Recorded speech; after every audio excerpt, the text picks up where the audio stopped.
ముగించిన పాత్రికేయ మిత్రులందరికీ నా హృదయపూర్వక నమస్కారం. ఆంధ్రప్రదేశ్ వినాశనానికి దారితీసిన వైసీపీ ప్రభుత్వానికి వ్యతిరేకంగా తిరిగి ఆంధ్రప్రదేశ్ని సరైన మార్గంలో పెట్టడానికి జనసేన, తెలుగుదేశం అడుగులు తీసి సో దాంట్లో భాగంగానే ఈ రోజున శ్రీ చంద్రబాబు నాయుడు గారితో గత 2 సంవత్సరాలుగా మేము ఆలోచిస్తూ ఉన్నాం. ఈ పర్టికులర్ రాష్ట్ర క్షేమం గురించి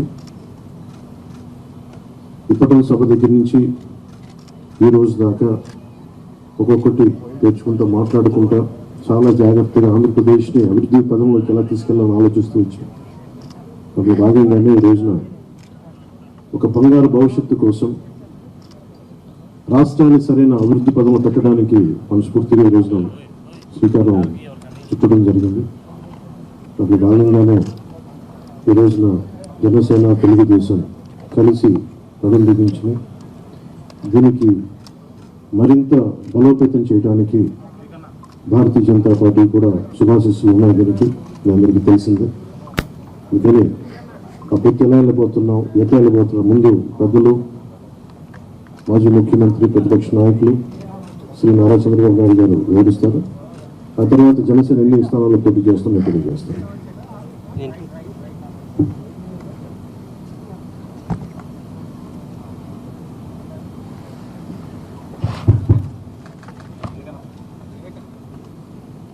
గౌరవనీయులు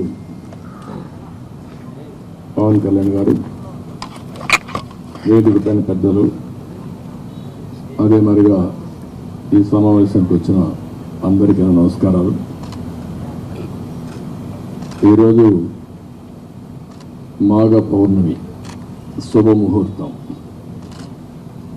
ఆ శుభదినాన శుభముహూర్తంలో తెలుగుదేశం పార్టీ, జనసేన పార్టీ రెండు కలిపి ఎన్నికలు పోవడానికి సిద్ధమవుతున్నాం.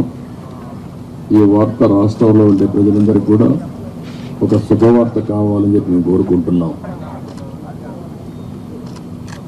పవన్ కళ్యాణ్ గారు చెప్పినట్టు ఈరోజు ఈ యొక్క కలయిక అనేది రాష్ట్ర భవిష్యత్తు కోసం, ఈ రాష్ట్రాన్ని కాపాడుకోవడం కోసం, భావితరాల భవిష్యత్తు కోసం ఈ కలయిక కలుస్తున్నాం. అదే మాదిరిగా ఈ కలయికలో భాగంగా ఇద్దరం కలిసి చాలాసార్లు మాట్లాడుకున్నాం. పార్టీ నాయకులు కూడా మాట్లాడుకున్నాం. అన్నీ మాట్లాడిన తర్వాత 175 సీట్లలో 24 సీట్లు జనసేన పోటీ చేస్తుంది. 3 పార్లమెంటు జనసేన పోటీ చేస్తారు.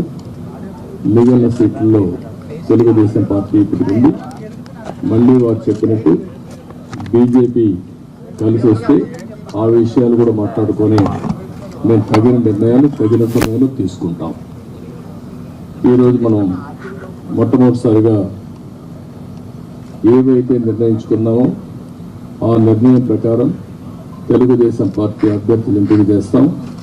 అదే మరిగా జనసేన అభ్యర్థుల్ని పవన్ కళ్యాణ్ గారు ఎంపిక చేస్తారు. అన్ని ఏరియాల్లో ప్రతి ఒక్కరికి ఒకటే విజ్ఞప్తి చేస్తున్నాం. ముహూర్తం కాబట్టి ముందు మేము క్యాండిడేట్స్ని రిలీజ్ చేసిన తర్వాత మళ్ళీ మిగిలిన డీటెయిల్స్ అని మాట్లాడతాం. ఇది తెలుగుదేశం పార్టీ అభ్యర్థుల జాబితా. మొదటి విడతగా ఒక 94 సీట్లు మీకు రిలీజ్ చేస్తున్నాను. ఇది మీకు పంపిస్తాను. మీ అందరికీ డిస్ట్రిబ్యూట్ చేసిన తర్వాత మాట్లాడతాను. ఇప్పుడు పవన్ కళ్యాణ్ గారు మాట్లాడతారు. జనసేన చాలా కీలకంగా 24 స్థానాల్లో పోటీ చేస్తుంది. భారతీయ జనతా పార్టీని దృష్టిలో పెట్టుకొని కూడా జనసేన చాలా కీలకంగా 11 స్థానాల్లో పోటీ చేయాలని నిర్ణయించుకున్నాం. దాంట్లో ముందుగా సంఖ్యాపరంగా ఒక 5 మంది అభ్యర్థులను 24 నియోజకవర్గాలు, 5 నియోజకవర్గాలు దానికి సంబంధిత అభ్యర్థుల్ని పంపిస్తా ఉన్నాం. నెల్లిమర్ల శ్రీమతి లోకం మాధవి గారు, అనకాపల్లి శ్రీ కొనతాల రామకృష్ణ గారు, రాజానగరం దత్తుల బలరామకృష్ణ గారు, కాకినాడ రూరల్ పంతం నానాజీ గారు, తెనాలి శ్రీ నాగేంద్ర మనోహర్ గారు పోటీ చేస్తారు. మిగతా 19 నేను 2 రోజుల్లో మొత్తం అందరికీ తెలియజేసుకుంటాను. ఇప్పుడు నేను పేరు చేయాల్సిన అవసరం లేదనుకుంటాను. ప్రధానమంత్రి చేస్తాను. ఓకే, మీరు మాకు నేను పని తగ్గించుకోవాలని మీరు పని పెడుతున్నారు. Ichchapuram బెండలం Ashok garu, Tekkali Kinjarapu Atchannaidu, Amadalavalasa Kona Ravikumar, Rajam Kondru Muralimohan, Kurupam Thoyaka Jagadeeswari, Parvathipuram Vijaya Bonela, Salur Gummadi Sandhyarani, Bobbili RSV KK Rangarao, Gajapathinagaram Kondapalli Srinivas, Vizianagaram Pusapati Aditi Vijayalakshmi Gajapathiraju, Visakhapatnam east Velagapudi Ramakrishnababu, Visakhapatnam west PGVR Naidu alias Gannababu, Araku valley Siriveri Donnadora, Payakaraopeta Vangalapudi Anitha, Narsipatnam Chintakayala Ayyannapatrudu, Tuni Yanamala Divya, Peddapuram Nimmakayala Chinarajappa, Anaparthi Nallamilli Ramakrishna Reddy, Mummidivaram డోట్ల Subbaraju, Gannavaram Shri పెళ్ళ రాజేష్ కుమార్, కొత్తపేట బండారు సత్యానందరావు, మండపేట వేగుళ్ల జోగేశ్వరరావు, రాజమండ్రి సిటీ ఆదిరెడ్డి వాసు, జగ్గంపేట జ్యోతుల వెంకటప్పారావు, ఆచంట పీతాని సత్యనారాయణ, పాలకొల్లు నిమ్మల రామానాయుడు, ఉండి మంతెన రామరాజు, తణుకు అరిమిల్లి రాధాకృష్ణ, ఏలూరు బడేటి రాధాకృష్ణ, చింతలపూడి సోంగార్ రోషన్, తిరువూర్ కొలికపూడి శ్రీనివాస్, నూజివీడు కొలుసు పారసార్థి, గన్నవరం యాడ్లగడ్డ వెంకట్రావు, గుడివాడ వెనుగంట రాము, పెడన కాగిత వెంకట కృష్ణప్రసాద్, మచిలీపట్నం కొల్లు రవీంద్ర, పామర్రు వర్ల కుమార్ రాజా, విజయవాడ సెంట్రల్ బోండా ఉమా,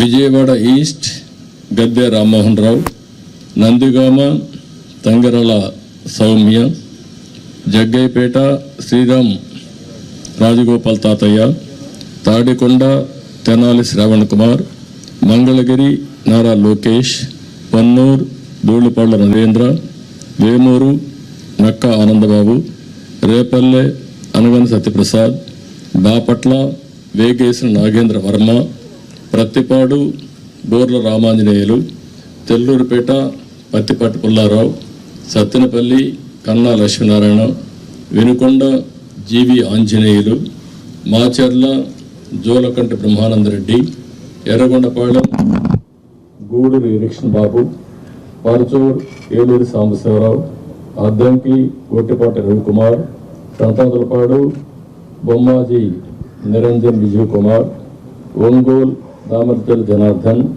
జనార్దన్ రావు, కొండేపి డోలా శ్రీ బాల Veeranjaneya Swamy, Kanigiri Mukku Ugra Narasimhareddy, Kavali Kavya Krishnareddy, Nellore city P Narayana, Nellore rural Kotamreddy Sridhar Reddy, Gudur Pasam Sunil Kumar, Sullurpeta Nelavala Vijayasri, Udayagiri Kakarla Suresh, Kadapa Madhavareddy, Rayachoti Mandipalli Ramprasad Reddy, Pulivendula Marreddy Ravindranath Reddy, Mydukur Putta Sudhakar Yadav, Allagadda Bhuma Akhilapriyareddy, Srisailam Budda Rajasekhar Reddy, Kurnool TG Bharath, Panyam Gowri Charithareddy, Nandyal NMD Farooq, Banaganapalli BC Janardhan Reddy, Dhone Kotla Suryaprakash Reddy,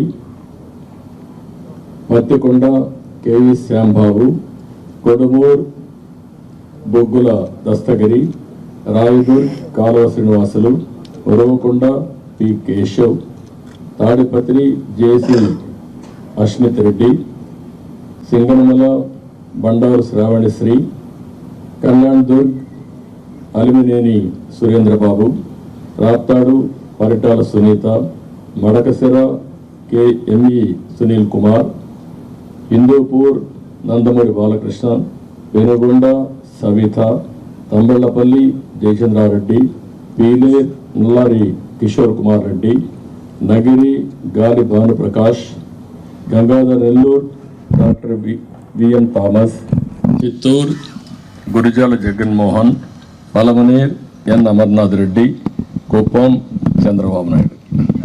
లాస్ట్లో ఇవి టోటల్గా 94 నేమ్స్ ఈరోజు మేము రిలీజ్ చేశాం. వారు ఎక్సర్సైజ్ చేసి ఇప్పుడే 5 పేర్లు వారు రిలీజ్ చేశారు. ఇప్పుడు వారు మాట్లాడిన తర్వాత మళ్ళీ నేను మాట్లాడి సమ్మింగ్ అప్ చేస్తాం. జనసేన చాలా కీలకంగా ఓట్లు చీలకుండా 98% స్ట్రైకింగ్ రేట్ ఉండేలాగా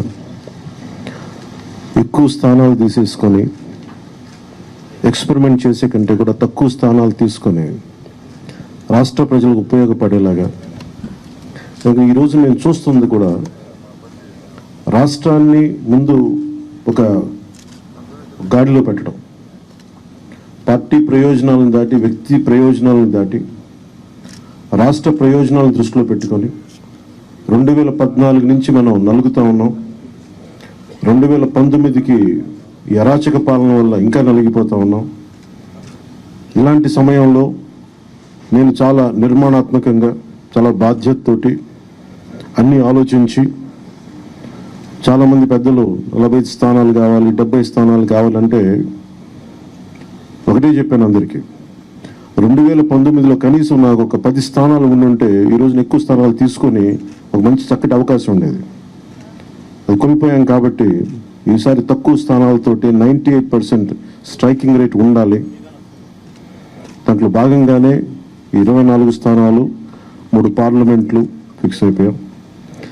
అలాగే 24 స్థానాలు కనిపిస్తున్నాయి, కానీ జనసేనకి మనం చూడాల్సింది 3 పార్లమెంట్లో ఇంకొక అదనంగా ఇంకొక 18 నుంచి 20 దాకా స్థానాలు అధికంగా యాడ్ అవుతాయి.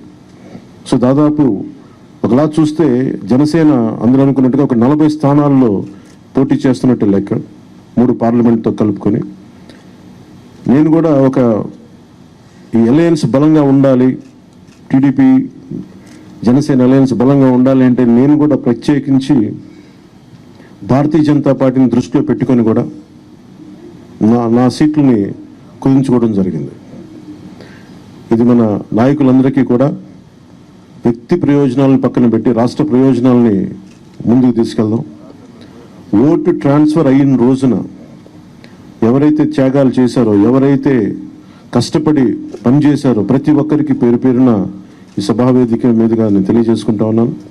ప్రతి ఒక్కరికి మీ ప్రతిభతోటి, మీ సమర్థతతోటి, మీ అనుభవం ఎలా ఉందో దానికి తగ్గ ప్రతిఫలం ఉంటుంది. భవిష్యత్తులో పదవులు మన ప్రభుత్వం స్థాపించిన వెంటనే ఎలాంటి పదవులు మీ సమర్థతకి, మీ ప్రతిభకి తగ్గట్టుగా ఖచ్చితంగా మీకు అండగా ఉంటామని తెలియజేసుకుంటూ, ప్రతి జన సైనికులకి, ప్రతి వీర మహిళలకి, ప్రతి జనసేన మద్దతుదారులందరికీ కూడా మన ఓటు టీడీపీకి వెళ్ళటం ఎంత ముఖ్యమో టీడీపీ ఓటు కూడా మనకు రావడం అంతే ముఖ్యం.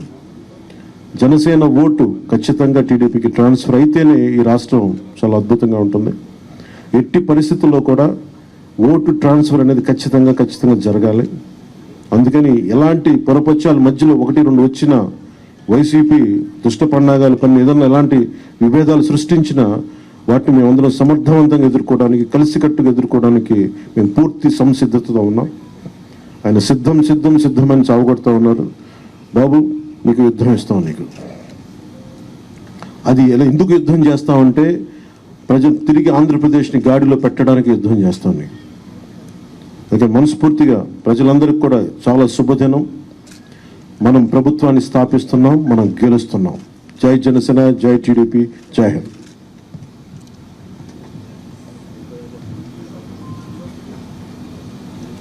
ఇప్పుడే జనసేన అధినేత పవన్ కళ్యాణ్ గారు చెప్పిన దాన్ని నేను పూర్తిగా సమర్థిస్తూ, ఈరోజు ఈ కలయిక రాష్ట్ర భవిష్యత్తు కోసం, ఏ ఇద్దరు వ్యక్తుల కోసమో ఏ రెండు పార్టీల కోసం కాదు, 5 కోట్ల ప్రజా ప్రయోజనాలు ఆశించి ఈరోజు మనస్ఫూర్తిగా 2 పార్టీలు కలిసి పనిచేయాలని ఈ నిర్ణయం తీసుకున్నాం. ఈరోజు రాష్ట్రానికి ఇది ఒక హిస్టారికల్ డే, ఒక మంచి ప్రయత్నానికి తొలి అడుగు ఇది.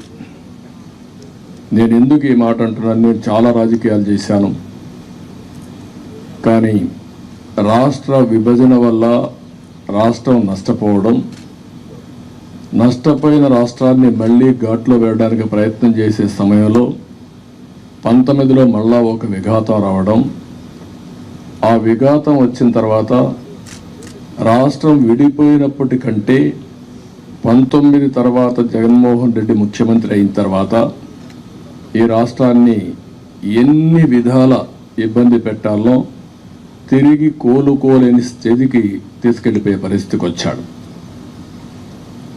ఇది ఒక వ్యక్తికి నష్టం కాదు, లేకపోతే పవన్ కళ్యాణ్ గారికి నాకే నష్టం కాదు, 5 కోట్ల ప్రజలకు జరిగిన నష్టం ఇది. బ్రాండ్ ఆఫ్ ఆంధ్రప్రదేశ్ పూర్తిగా డెమాలిష్ చేసిన సందర్భం ఇది. ఇంకొక పక్క ఎవరైనా సరే ప్రజాస్వామ్యులు తప్పు, ఇది కరెక్ట్ కాదు, నాకు అన్యాయం జరిగిందని చెప్పుకోలేని పరిస్థితి. ఈ అవమానాలు ప్రజలు భరించారు, కార్యకర్తలు భరించారు, పత్రికా విలేకరులు భరించారు, మేము కూడా భరించాం. నా విషయం మీ అందరికీ తెలుసు, 5 కోట్ల మందికి. పవన్ కళ్యాణ్ గారు ఒక మంచి ఉద్దేశంతో వస్తే ఇప్పటం గ్రామంలో జరిగినటువంటి సంఘటన దగ్గర నుంచి విశాఖపట్నంలో రోడ్ షో కూడా చేయనీయకుండా చేసే పరిస్థితి, అడుగడుగున రాజకీయ నాయకుల్ని అడ్డుకొని అరెస్టులు చేసే పరిస్థితి వచ్చింది. అవన్నీ కూడా దృష్టిలో పెట్టుకున్న తర్వాత మేము ఒకటే ఆలోచించాం, మేమందరం కూడా రాగద్వేషాలకు అతీతంగా 2 పార్టీలు కలిసి మనస్ఫూర్తిగా సహకరించి ఈ రాష్ట్రాన్ని కాపాడే బాధ్యత మేము తీసుకోవాలనే ఉద్దేశంతోనే ఈ ఎక్సర్సైజ్కి ప్రారంభించాం. అయితే ఈరోజు ఒక అహంకారంతో ఇక్కడ మనం కూర్చున్నాం. దీని పక్కనే ప్రజావేదిక విధ్వంసంతో ప్రారంభమైంది. ఆ ప్రజావేదిక విధ్వంసం అయిన తర్వాత డెబ్రీస్ ఇంతవరకు కూడా తెలియదు. ఒక అహంభావి ఎంత ఈ విధంగా ప్రవర్తిస్తాడనేదానికి ఇది ఒక ఉదాహరణ. అంటే అనునిత్యం నేను కానీ నా దగ్గరకు వచ్చిన పవన్ కళ్యాణ్ గారు కూడా చూస్తే గుర్తు రావాలి ఆ విధ్వంసం, ఆ విధంగా విధ్వంసం చేసే పరిస్థితికి వచ్చారు. ఇవన్నీ చూసిన తర్వాత రాష్ట్రాన్ని వైసీపీ బారి నుండి విముక్తి చేయడం కోసం, రాష్ట్ర ప్రజల భవిష్యత్తు కోసం మేము కలిసి పనిచేస్తాం. ఇంకొక పక్క అభ్యర్థుల్ని వారి అభ్యర్థుల్ని ఇప్పుడు ఎవరిని అనౌన్స్ చేస్తారో నాకు తెలియదు, మా అభ్యర్థుల్ని వారికి తెలియదు, కానీ వారు మంచి అభ్యర్థులను వారు ఎంపిక చేస్తున్నారు. మేము కూడా బెస్ట్ అభ్యర్థులను మేము కూడా ఎంపిక చేస్తున్నాం.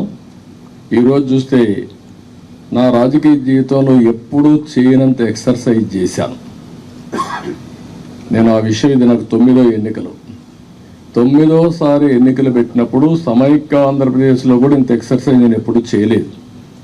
అంత ఎక్సర్సైజ్ చేశాను. 1,10,00,000 దగ్గర నుంచి అభిప్రాయ సేకరణ చేసుకున్నాను వివిధ సోర్సెస్ ద్వారా. నేను ఒక్క సోర్స్లో చేయలే, అనేక సోర్సెస్ పెట్టి ప్రజల్ని, కార్యకర్తల్ని కాన్ఫిడెన్స్గా తీసుకున్నాను. నేను ఒక మహత్తరమైన కార్యక్రమానికి శ్రీకారం చుట్టినప్పుడు నాకు సరైన సమాచారం కూడా ఉంటే సరైన నిర్ణయాలు తీసుకుంటాం. నాకు సరైన సమాచారం లేకపోతే సరైన నిర్ణయాలు తీసుకోలేమనే ఉద్దేశంతో సమాచారం తీసుకొని అన్ని కోణాల్లో విశ్లేషించిన తర్వాతనే ఈ 94 మంది అభ్యర్థుల్ని ఈరోజు వడబోసి ఫైనలైజ్ చేశాం. ఇందులో కూడా మీరు చూస్తే ప్రజల మధ్య ఉండే వ్యక్తులు కానీ, ప్రజలు కోరుకునేవారు, ప్రజల ఆమోదయోగ్యం ఉండేవాళ్ళు, సమర్థవంతంగా ఎన్నికల్ని ఎదుర్కొని అవతల వాళ్ళతో పోటీపడే అభ్యర్థుల్ని ఎంపిక చేయడం జరిగింది. ఈరోజు ఈ 2 ఎక్సర్సైజుల్లో 118 పూర్తయినాయి. 94 మేము చేశాం, వారు 24లో 5 అనౌన్స్ చేశారు. మిగిలిన అభ్యర్థులను వారు కూడా ఎంపిక చేస్తారు. మొత్తం కలిసి 118 మంది అభ్యర్థులు మేము ఎంపిక చేసుకునే పరిస్థితికి వచ్చాం. ఈ అభ్యర్థుల ఎంపికలో తెలుగుదేశం పార్టీ అయితే యువతకు, మహిళలకి, బీసీలకు, అదే మరి యంగ్స్టర్స్కి ఎక్కువ ప్రాధాన్యత ఇచ్చడానికి ప్రయత్నం చేశాం. చదువుకున్న అభ్యర్థులకు కూడా ఎక్కువ ప్రాధాన్యత ఇస్తున్నాం. అదే మరిగా మీరు చూస్తే ఒక 23 మంది ఫస్ట్ టైమర్స్, ఈ 94లో 23 మంది ఫస్ట్ టైం ఎమ్మెల్యేలుగా శాసనసభకు వచ్చే విధంగా వాళ్ళు కూడా ఎంపిక చేసుకున్నాం. వీళ్ళలో 3 డాక్టర్లు ఉన్నారు, రిటైర్డ్ ఐఏఎస్ ఆఫీసర్లు ఉన్నారు, విద్యావంతులు ఉన్నారు, 28 మంది పోస్ట్ గ్రాడ్యుయేట్స్ ఉన్నారు, 51 మంది గ్రాడ్యుయేట్స్ ఉన్నారు, బాగా 2 అయితే పిహెచ్డి కూడా ఉన్నారు. అదే మరిగా వైసీపీ అభ్యర్థులను ఒక్కసారి మీరు పోల్చి చూస్తే కడాన రెడ్ శాండిల్వుడ్ స్మగ్లర్స్ కూడా పెట్టేశారు. రౌడీల్ని, గూండాల్ని కాకుండా రెడ్ శాండిల్వుడ్ వ్యాపారం చేసేవాడు పెట్టారంటే ఆ డబ్బులు ఇంకా ఆ రెడ్ శాండిల్ వ్యాపారం చేసే వాళ్ళు ట్రాన్స్ఫర్లు కూడా చేశారు అక్కడి నుంచి. ఎందుకంటే బ్రహ్మాండమైన ప్రొడక్షన్ ఉంది అక్కడ, నాయకుల ప్రొడక్షన్ కూడా, నాట్ ఓన్లీ రెడ్ శాండిల్వుడ్ ప్రొడక్షనే కాదు. అలాంటి వాళ్ళని, రౌడీల్ని డబ్బులతో ట్రాన్స్ఫర్లు కూడా చేసి రాష్ట్రం అంతా స్ప్రెడ్ చేసే పరిస్థితికి వచ్చారు. ఈ విషయం కూడా ప్రజలు కూడా గుర్తుపెట్టుకోవాల్సిన అవసరం ఉంది. ఈరోజు మేము చేసిన అభ్యర్థుల్ని, ప్రజలకు జవాబుదారీతనంగా ఉండే అభ్యర్థుల్ని అటు జనసేన ఇటు తెలుగుదేశం పార్టీ ఇద్దరు కూడా చేశాం. ఈరోజు ప్రజల్లో తీవ్రమైన వ్యతిరేకత ఉంది. ఎంత వ్యతిరేకత ఉందంటే భయం కూడా అంత ఉంది. ఈరోజు మీరున్నారు ప్రెస్, మీ మీద సిరీస్ ఆఫ్ దాడులు జరిగాయి. సిరీస్ ఆఫ్ దాడులు జరిగితే మీరు ప్రతిఘటించాలి అని నిస్సాహిస్థితిలో మీరున్నారు. ఏమనుకో అంటే మనోధైర్యాన్ని కూడా కోల్పోయే పరిస్థితిలో ఉన్నారు. ఒక వ్యక్తి స్వేచ్ఛగా వాళ్ళ అభిప్రాయాలు చెప్పే స్వేచ్ఛ ప్రతి ఒక్క వ్యక్తికి ఉంది. అదేవిధంగా పత్రికా విలేకరులకి బాధ్యత ఉంది. అతనికి స్వేచ్ఛ ఉంది, మీకు బాధ్యత ఉంది. 4 ఎస్టేట్స్ ఏదైతే ప్రజాస్వామ్యంలో 4 పిల్లర్స్ అనేటివి చాలా ముఖ్యం. ఒక పక్క చట్టసభలు, ఎంపిక చేసే అభ్యర్థులు, అక్కడి నుంచి గెలిచిన అభ్యర్థులు చట్టాలు చేయడం. రెండోది కార్యనిర్వాహక అధికారులు, ఐపీఎస్ ఆఫీసును ఆల్ ఇండియా లెవెల్లో తెచ్చిపెట్టడం. మూడోది పత్రికా విలేకరులు ఎక్కడికక్కడ స్వేచ్ఛగా ఎవరేం చేసినా నిర్మోహమాటంగా ప్రజలకు చెప్పడం. ఎక్కడ తప్పు జరిగితే తప్పు జరిగిందని కోర్టుకు వెళ్ళి మళ్ళా మన హక్కులు కాపాడుకోవడానికి న్యాయ వ్యవస్థ. ఈరోజు మన రాష్ట్రంలో చూస్తే ఈ 4 వ్యవస్థలు కూడా ఒక విధంగా చెప్పాలంటే నిర్వీర్యం చేసే పరిస్థితి, దుర్వినియోగం చేసే పరిస్థితి. ఇష్టానుసారంగా ఒక్క ఐఏఎస్ ఆఫీసర్, ఒక్క ఐపీఎస్ ఆఫీసర్ మాట్లాడలేని నిస్సహాయ పరిస్థితి నేను 45 ఏళ్ళు ఎప్పుడు చూడలా. ఇదే మీడియాలో నేను చూశాను. ఇది ఎంత పరాకాష్టం మీరు కూడా గుర్తుపెట్టుకోవాలి. ఇదే మీడియాలో ఒక్కసారి ఒక జీవో తీసుకొచ్చి నియంత్రణ చేస్తున్నానని రాజశేఖర్ రెడ్డి ఒక జీవో తీసుకురావడానికి ఫైల్ మూవ్ చేశాడు అంతే. ఫైల్ మూవ్ చేస్తే నెక్స్ట్ డే మేము అసెంబ్లీలో పట్టుకున్నాం. నీ ఇష్ట ప్రకారం ఎట్ట చేస్తావు సమాధానం చెప్పమని. అతను భయపడిపోయి కాదు నేను చేయలేదు అన్నాడు.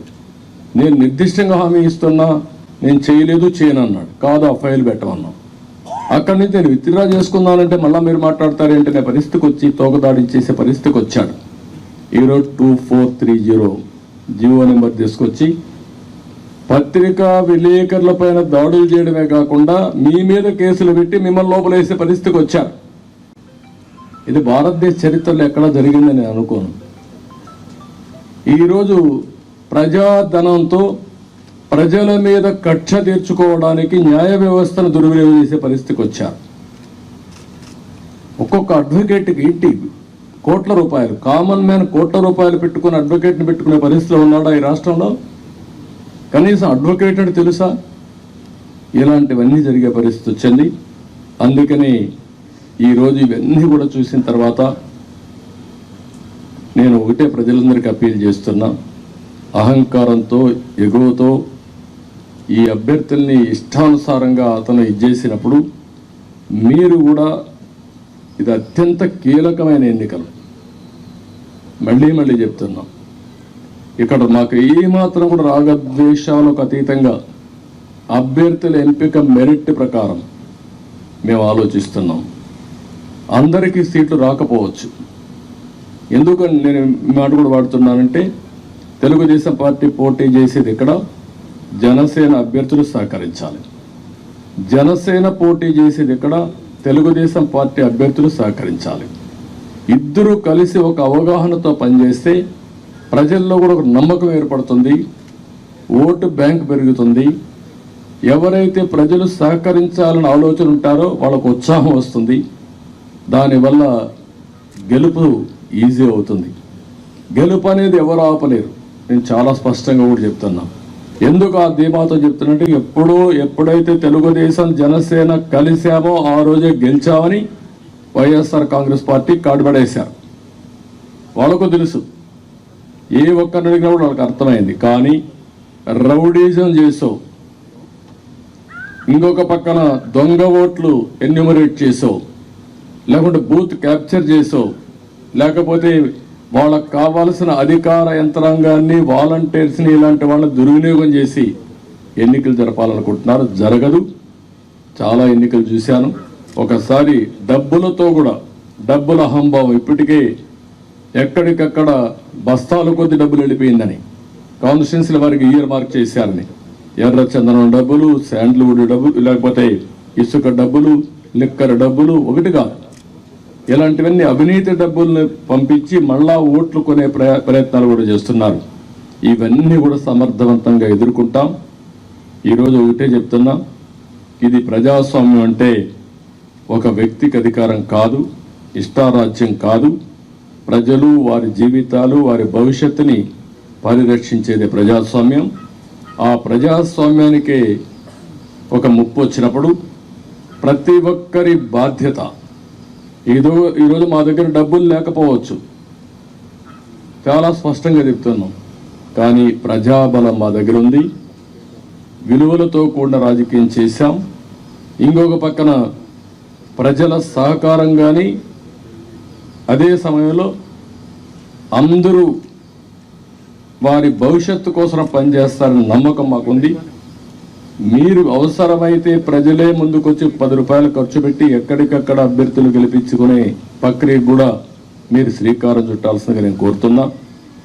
ఒక పక్క 5 కోట్ల ప్రజలు, ఒక పక్క ఒక అహంభావంతో, ధనబలంతో, పెత్తందారి విధానాలతో, రౌడీజంతో వస్తున్నటువంటి పార్టీ ఇంకొక పక్క. అందుకే ప్రజలందరూ కోరుతున్నా, మీరు ఆలోచించాల్సిన అవసరం ఉంది. మా బాధ్యత మేము చేస్తాం, మీ బాధ్యత మీరు చేయండి, సహకరించమని మరొకసారి అందరినీ కోరుకుంటూ సహకరిస్తారని చెప్పి ఆశిస్తూ, జై హింద్, జై తెలుగుదేశం, జై జనసేన.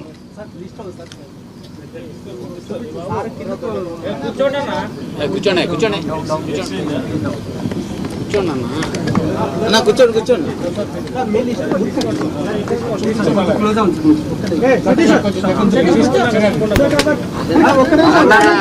ఓకే.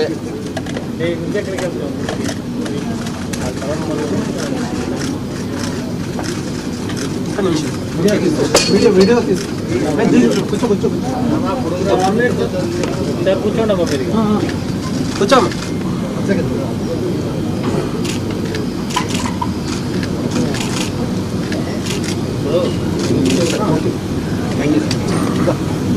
పవన్ కళ్యాణ్ గారు ఎక్కడి నుంచి పోటీ చేస్తారో చెప్పలేదు మీరు.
One more photo.